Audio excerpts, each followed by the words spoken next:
बिस्मिल्लाहिर्रहमानिर्रहीम। The dynamic engineers में आप सबको खुशामदीद कहता हूँ।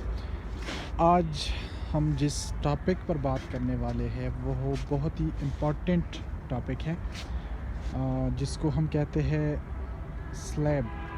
हाँ जी, किसी भी स्ट्रक्चर का सबसे इम्पोर्टेंट और सबसे कॉम्प्लिकेटेड जो मेंबर है वो है स्लैब, जिसमें हमारे पास मुख्तलिफ़ किस्म के स्टील का यूज़ होता है। मुख्तलिफ़ किस्म से मेरा जो मतलब है वो यही है कि हर जगह पर आपने देखना होता है कि इस स्टील को मैंने कैसे एग्जीक्यूट करना है, कैसे मैंने इसकी लेआउट करनी है और किस तरह से मैंने एक ड्राइंग को समझ के इसको लगाना है।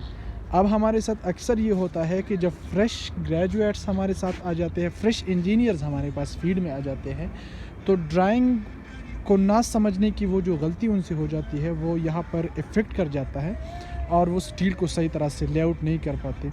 जो मैकेनिक्स ऑफ स्ट्रक्चर होता है कि किस तरह से इसने फोर्स को डिस्ट्रीब्यूट करना है, उसकी समझ उनको सही नहीं आती और इस वजह से वो गलती कर जाती। तो आज मैं इस वीडियो में आपको कम्प्लीटली डिस्क्राइब करने वाला हूँ, आपके साथ कम्प्लीटली डिस्कस करने वाला हूँ ये चीज़ें कि किस स्टील का क्या काम है और इसने लोड को कैसे ट्रांसफ़र करना है और आप लोगों ने लेआउट कैसा करना है। तो वीडियो को कम्प्लीटली देख लीजिएगा और मेरे साथ रहिएगा। आइए शुरू करते हैं कि स्लैब हम कहाँ से कैसे स्टार्ट करते हैं।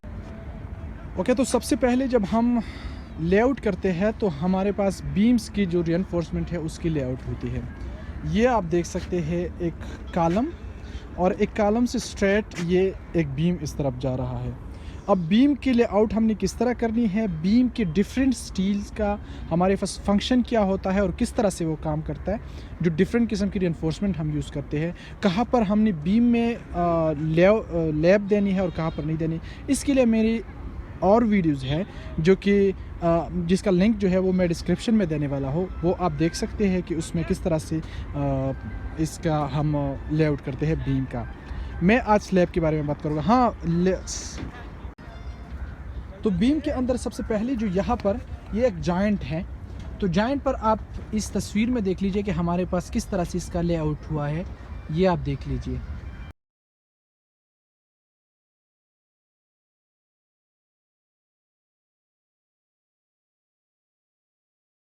अब इस पिक्चर में आपने देखा मिड सेक्शन और एंड सेक्शन। तो मिड सेक्शन और एंड सेक्शन से मतलब ये होता है कि एंड सेक्शन का मतलब है बिल्कुल कॉलम के साथ जो हमारे पास स्टील होता है उसको एंड सेक्शन स्टील बोलते हैं। और जो दो कॉलमों के बीच में जो आता है, जैसे कि वो एक कॉलम है और ये एक कॉलम है, इन दोनों के बीच में जो पॉइंट आता है उसको मिड सेक्शन बोलते हैं। अब मिड सेक्शन पर स्टील का जो लेआउट होता है वो बेंडिंग मैकेनिक्स यहाँ पर मिड सेक्शन पे और एंड सेक्शन पे ये डिफरेंट होता है। इस वजह से हम इसका जो स्टील का लेआउट है वो भी डिफरेंट देते हैं। यहाँ पर हमारे एंड पर नेगेटिव बेंडिंग मोमेंट्स ज़्यादा होती है, यानी कि इस कॉलम की वजह से इस बीम में अप लिफ्टिंग का जो वो फिनोमेना है वो होता है।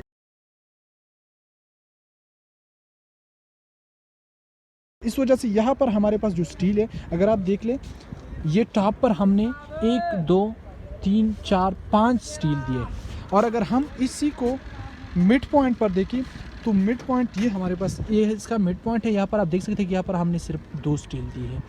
तो वहाँ पर हमारे पास एंड सेक्शन पर 5 स्टील होते हैं, क्योंकि यहाँ पर अपलिफ्टिंग की या फिर नेगेटिव बेंडिंग मोमेंट का जो फिनोमेना है उसकी वजह से हम ज़्यादा स्टील देते हैं और यहाँ पर कम देते हैं।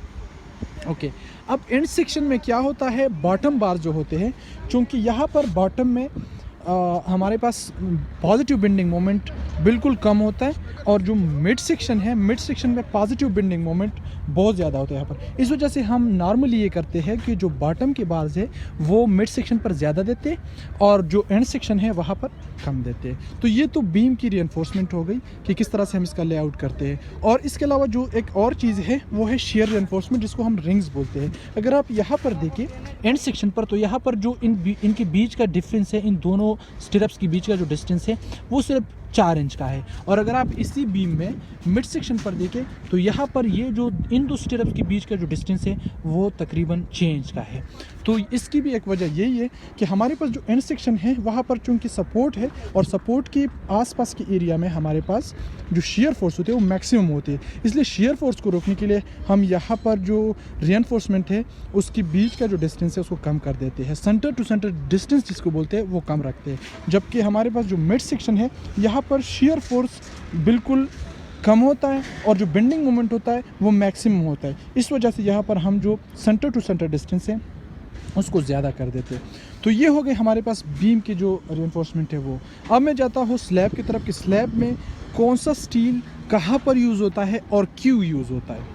तो आइए स्लैब का स्टील स्टार्ट कर देते हैं। अब स्लैब में सबसे पहले जो हमारे पास आता है वो है मेन रीइंफोर्समेंट, कि मेन रीइंफोर्समेंट क्या है, डिस्ट्रीब्यूशन रीइंफोर्समेंट क्या है, नेगेटिव रीइंफोर्समेंट क्या है। ओके, स्लैब का केस, स्लैब पे किस तरह से बेंडिंग मोमेंट्स एक्ट करती हैं सेम टू सेम बीम की ही तरह है। लेकिन आपको एक बात याद रखनी चाहिए कि किसी भी स्लैब पर जो मोमेंट्स है वो सबसे इम्पॉर्टेंट क्राइटेरिया है जिसको हम डिज़ाइन के वक्त डिस्कस करते हैं या फिर उसको कंसीडर करते हैं और उसी को हम एग्जीक्यूशन के वक्त भी उसका ख्याल रखते हैं। जो मोमेंट है हमारे पास, तो उस मोमेंट को हम किस तरह से रेजिस्ट करते हैं। देखिए, सबसे पहले जब भी कोई स्लैब आपने बनानी हो आपने ये देख लेना है कि स्लैब जो है कितने पैनल्स पर मुश्तमिल है और हर पैनल का अपना अपना डायरेक्शन होता है। जब भी हम बात करते हैं कि ये स्लैब हमारे पास 1 वे है या 2 वे है तो वो एक कंप्लीट, जिस तरह से ये कंप्लीट एक स्लैब है जिसका एरिया तकरीबन 14,000 स्क्वायर फीट है। तो ये एक स्लैब नहीं है, ये दरअसल छोटे छोटे स्लैब का एक मजमूआ है, यानी डिफरेंट स्लैब्स, डिफरेंट 1 वे और 2 वे स्लैब्स मिलके एक कंप्लीट स्लैब बना लेते हैं। तो सबसे पहले हमने ये देखना है कि ये जो पैनल है, और पैनल क्या है, उस कॉलम, ये कॉलम हो गया, ये कॉलम हो गया, ये कॉलम हो गया और मेरे पीछे जो कॉलम है ये वाला, इन चारों के बीच का जो डिस्टेंस है, जो एरिया है, सॉरी, इस एरिया को एक पैनल बोलते हैं। तो हमने इस पैनल को देखना है कि ये पैनल 1 वे पैनल है या 2 वे पैनल है। अब 1 वे पैनल होगा तो उसको किस तरह से हमने डिस्कस करना है या उसको किस तरह से हमने वो मोमेंट्स है उसको ट्रांसफ़र करना है, और जो 2 वे है उसको हमने डिफरेंट तरीके से ट्रांसफ़र करना होता है। अब 1 वे और 2 वे के लिए भी मैंने एक अलग सी वीडियो बनाई हुई है जिसको आप देख सकते हैं, उसमें कोई मसला आपको सामने नहीं आएगा। बिल्कुल क्लियरली उसमें मैंने मेंशन किया कि किस तरह से हमने 1 वे और 2 वे के स्लैब के बीच में डिफ्रेंशिएट करना है। इसका स्टील लेआउट हम इस तरह से करते हैं कि जब भी, सबसे पहला जो फिनोमेना है आपने सबसे पहले ये देखना है कि जब कोई भी हमारे पास स्लैब आ जाए, कोई भी पैनल आ जाए, तो हमने उसका जो मेन स्टील है वो शॉर्टर डायरेक्शन में लगाना है और जो डिस्ट्रीब्यूशन स्टील है वो लॉन्गर डायरेक्शन में लगाना है। और ये बात आपको मालूम होनी चाहिए कि स्टील, जो मेन स्टील होता है, असल जो लोड ट्रांसफ़र है वही मेन स्टील ही करता है। जो डिस्ट्रीब्यूशन स्टील होता है वो या तो एज अ कनेक्शन यूज़ होता है और या फिर as a load distributor use होता है। इन दो कामों के लिए हमारे पास यूज़ होता है। अब इस बीम में अगर आप देखें, इस स्लैब में अगर आप देखें तो हमारे पास, हमने यहाँ से ये स्टील स्टार्ट होता है, ये हमारे पास मेन स्टील है। मेन स्टील ये क्यों है, क्योंकि हमारे पास अगर हम इस स्लैब को देखें तो ये हमारे पास ये जो डायरेक्शन है ये 14 फीट है और वो जो डायरेक्शन है वो 20 फीट है। तो हमारा जो शॉर्टर डायरेक्शन बनता है वो ये बनता है और जो लॉन्गर डायरेक्शन है वो वही बनता है। इसलिए हमने जो मेन स्टील है, मेन रीइंफोर्समेंट है, वो हमने शॉर्टर डायरेक्शन में डालना है। इस वजह से आप देख सकते हैं कि हमने जो मेन रीइंफोर्समेंट है वो नीचे डाले हैं और उसके बाद जो डिस्ट्रीब्यूशन रीइंफोर्समेंट है ये मैंने इधर डाले हैं। मैं आपको सेंटर पॉइंट पर दिखाता हूँ, सेंटर पॉइंट पर कैसा है। ओके, अब यहाँ पर आप देखें कि ये हमारे पास इस पैनल का सेंटर पॉइंट है। अब इस सेंटर पॉइंट में आप देखें कि ये जो शॉर्टर डायरेक्शन है, इस कॉलम और इस कॉलम के बीच का जो डिस्टेंस है ये शॉर्टर डायरेक्शन है। हमने बॉटम बार जो है यहाँ पर दी है और इसने ये इन बार्स ने ये लोड जो है उस बीम पर और इस बीम पर ट्रांसफ़र करना है, इसलिए ये नीचे आएगा। फिर उसके बाद ये डिस्ट्रीब्यूशन बार्स आते हैं, ठीक है, ये डिस्ट्रीब्यूशन बार्स हैं। तो या टेम्परेचर बार्स भी इसको आप बोल सकते हैं, टेम्परेचर बार भी बोलते हैं इसको, श्रिंकेज बार्स भी बोलते हैं और इसको डिस्ट्रीब्यूशन बार भी बोलते हैं। तो ये आपकी वही बार्स हैं जिन्होंने लोड को डिस्ट्रीब्यूट करके, अब ये तो हो गया हमारे पास स्लैब की मेन रीइंफोर्समेंट और डिस्ट्रीब्यूशन रीइंफोर्समेंट की बात। अब स्लैब के अंदर भी हम एक और बार यूज़ करते हैं जिसको हम नेगेटिव रेनफोर्समेंट या नेगेटिव बार्स बोलते हैं। और वो किस लिए यूज़ होते हैं? वो हमारे पास नेगेटिव बेंडिंग मोमेंट को रेजिस्ट करने के लिए यूज़ होते हैं। तो आपने जिस तरह से पहले हमने बीम में डिस्कस किया था L/3 और L/4 का केस, कि बीम में हम किस तरह से कटअप जो सेक्शन है वो लगाते हैं, कि कहाँ पर हम बार को L/3 पर काट के उसको लगा देते हैं और कहाँ पर L/4 को। स्लैब में भी बिल्कुल सेम केस है, हमारे पास L/3 और L/4 ही यूज़ होता है। जहाँ पर हमारे पास स्लैब ख़त्म होता है, यानी कि वो एंड पॉइंट होता है किसी भी स्लैब का, वहाँ पर हम नेगेटिव बेंडिंग मोमेंट्स L/4 पर डालते हैं। यानी कि किसी भी सेक्शन का, जिस तरह से ये इस कॉलम और इस कॉलम के बीच का जो डिस्टेंस है, इसको हम L यानी लेंथ कंसीडर करते हैं, उसको 4 पर डिवाइड करते हैं, तो ये हमारे पास L/4 हो गया। और अगर ये कंटिन्यूस है, जिस तरह से इस स्लैब को अगर हम देखें तो ये स्लैब इस तरफ भी जा रहा है और इस तरफ भी जा रहा है, इसलिए ये जो स्लैब है, ये स्लैब और ये स्लैब, इसमें जो नेगेटिव बेंडिंग मोमेंट पे स्टील आएगी वो L/3 पे आएगी। यानी कि इस लेंथ को या फिर इस लेंथ को, इनमें से जो बड़ा होगा उसको हम 3 पर डिवाइड करेंगे और वही रिइंफोर्समेंट हम इस साइड पर भी डालेंगे और इस साइड पर भी डालेंगे। कैसे डालेंगे? तो ये आप देख सकते हैं कि ये हमारा बीम है, ठीक है। इस बीम के ऊपर हमने ये स्टील चलाया हुआ है, इसको आप देख सकते हैं। देखो ये हमारे पास दरअसल इधर है, ये आप देखिए, ये हमारे पास नेगेटिव रेनफोर्समेंट है। Negative reinforcement, distribution for negative reinforcement, ये हो गया जी डिस्ट्रीब्यूशन रेनफोर्समेंट, ये हो गया मेन रेनफोर्समेंट, ठीक है। 4 किस्म के रेनफोर्समेंट किसी भी स्लैब में यूज़ होते हैं। अब इसको आप अगर देखें तो यहाँ पर हमारे पास ये जो डिस्टेंस है, यहाँ से वहाँ तक ये 14 फुट है, यहाँ से वहाँ तक ये 12 फुट है, तो इसलिए हमने 14 फुट को कंसीडर करना है। 14 फुट को 3 पर डिवाइड करना है। 14 फुट को 3 पर डिवाइड करने से जो हमारे पास नंबर आता है वो 3.5 फीट, यानी 3.5 फीट हमने यहाँ से इस बीम के इस फेस से 3.5 फीट ये उस तरफ जाएगा और इस फेस से यहाँ से 3.5 फीट उस तरफ जाएगा। तो ये हमारे पास नेगेटिव रेनफोर्समेंट हो गई। मैं आपको दिखाता हूँ उस ड्राइंग के अंदर कि किस तरह से ड्राइंग के अंदर इसको शो किया जाता है और हमने साइड पर इसको किस तरह से एग्जीक्यूट करना है।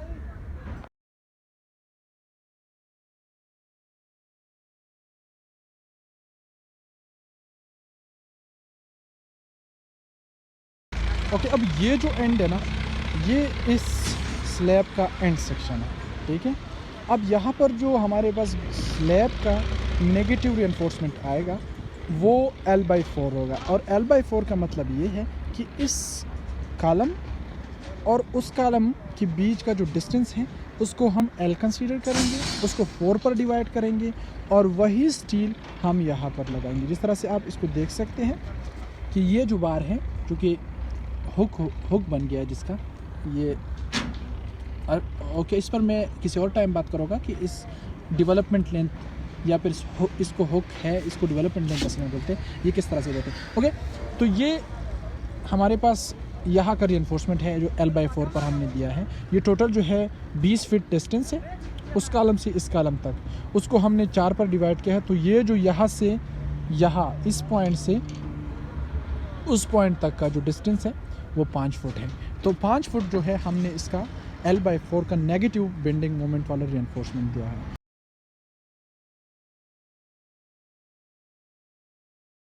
तो अभी आपको इस बात की समझ आई होगी कि बीम और स्लैब सेम मैकेनिज्म के तहत फोर्सेस लेती हैं और उसको कॉलम पे ट्रांसफ़र करती है। यानी कि स्लैब से हमारे पास लोड जाके बीम में ट्रांसफ़र होता है, बीम जो है वो इस कॉलम और उस कॉलम पे ट्रांसफ़र करता है और वो नीचे फाउंडेशन पे चला जाता है। तो ये है वो पूरा मैकेनिज़्म और ये है वो पूरा स्टील लेआउट कि किस तरह से आपने इसकी स्टील के लेआउट करने हैं।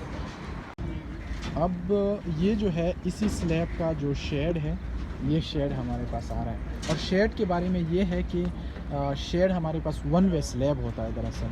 अब 1 वे स्लैब में हमारे पास जो स्ट्रेसेस होते हैं उसके डायरेक्शन डिफरेंट हो जाती है। फ्रॉम डिफरेंट डायरेक्शन का मतलब ये है कि पहले, अब ये जो स्लैब है यहाँ पर जो बॉटम बार्स है वो हमारे मेन बार्स हैं, मतलब पॉजिटिव जो मोमेंट आता है वो मेन बार्स पे चला जाता है, जो कि जबकि टॉप वाले ये जो बार्स है ये या नेगेटिव बार्स है या फिर डिस्ट्रीब्यूशन बार्स है। यहाँ पर शेड की केस में चूँकि ये कैंटिलेवर केस होता है, तो कैंटिलेवर केस में हमारे पास जो टॉप के बार्स है ये मेन बार्स बन जाते हैं, और जो बॉटम बार्स हैं वो हमारे पास डिस्ट्रीब्यूशन बार्स बन जाते हैं। डिस्ट्रीब्यूशन खैर नहीं बनते, ये टेंसाइल बार्स बन जाते हैं, और वो जो है वो हमारे पास कंप्रेशन जोन के बार्स बन जाते हैं। ठीक है, तो कंप्रेशन जोन में हमें स्टील कम चाहिए होता है, टेंसाइल जोन में हमें स्टील ज़्यादा चाहिए होता है। इसमें अगर आप देखें तो यहाँ पर नंबर 4 का बार यूज़ हुआ है टॉप पर 6 इंचेस सेंटर टू सेंटर पर, और जो नीचे के बार है वहाँ पर नंबर 4 का बार यूज़ हुआ है 9 इंच सेंटर टू सेंटर पर।